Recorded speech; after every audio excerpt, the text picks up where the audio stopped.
Hey everyone, May is Safety Month. This is pre-season for most boaters, and this is when you want to get all your safety gear together to ensure a safe and enjoyable boating season ahead. Some of this gear is obviously required by the Coast Guard. Other gear, although not required, is highly recommended for a safety on the water. For starters, every boat is going to have a life jacket for everyone on the boat. This is my saltwater charter boat here, so I've obviously got Type 1 life jackets on board for all the passengers on my vessel. These are ACR lights, these are water activated. You can test them right there. Makes the search and rescue operation a lot more productive when you've got lights on there. And that's a Type 1 life jacket. This, of course, is one of my favorites. This is the Onyx, all clear, AM24. They make an AM24 and a 33 as well. And this is one of my favorites. You'll see this on me in a lot of videos. It's comfortable, kind of out of the way. I'll go ahead and put that on right now. And these are on sale this month, by the way, at GoToMarine.com and LFS. And one of my favorite items. Also, if you have children on board, this is one of our daughter's life jackets here. You've got to have life jackets for all of them as well that fit them. So no matter their weight or age, you got to buy a life jacket that's sized accordingly. I'm going to go ahead and take this off here.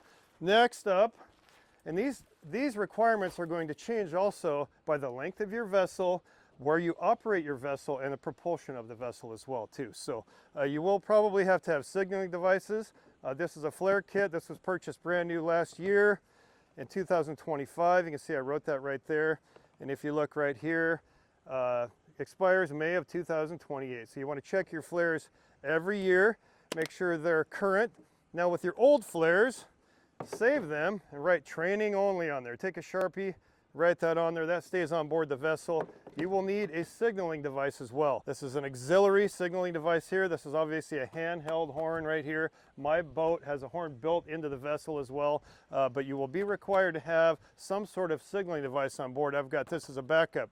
Depending on the length of your vessel also, that will determine how many fire extinguishers you need. I have 2 of these on board, and you can check them right here to see if they're current. This one is. But again, the Coast Guard, depending on the length of your vessel, has guidelines on how many fire extinguishers you'll need. It's great to have a handheld VHF radio as well. I've got 2 VHFs built into the boat, mounted up by my helm station. But what if everything goes down on the boat? What if all the systems go down? A handheld device is an outstanding feature.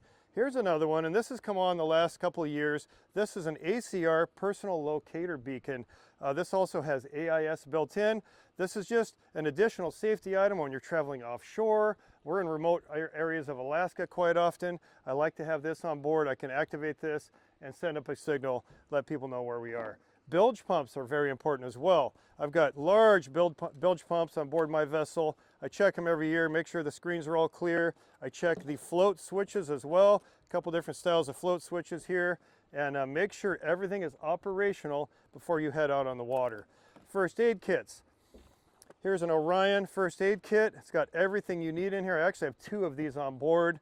You can never have enough Band-Aids on a fishing boat. Speaking of fishing as well, we run fishing charters in Alaska, so we get hooks in our hands more often than I care to admit. So we've got pliers and side cutters, and some pretty heavy side cutters here, actually sealed up in these backpack bags so they stay clean, so that if you do, in the unfortunate situation, have to take a halibut hook out of your hand or something, you can use these and they're clean. They're not on board getting rusted up and whatnot.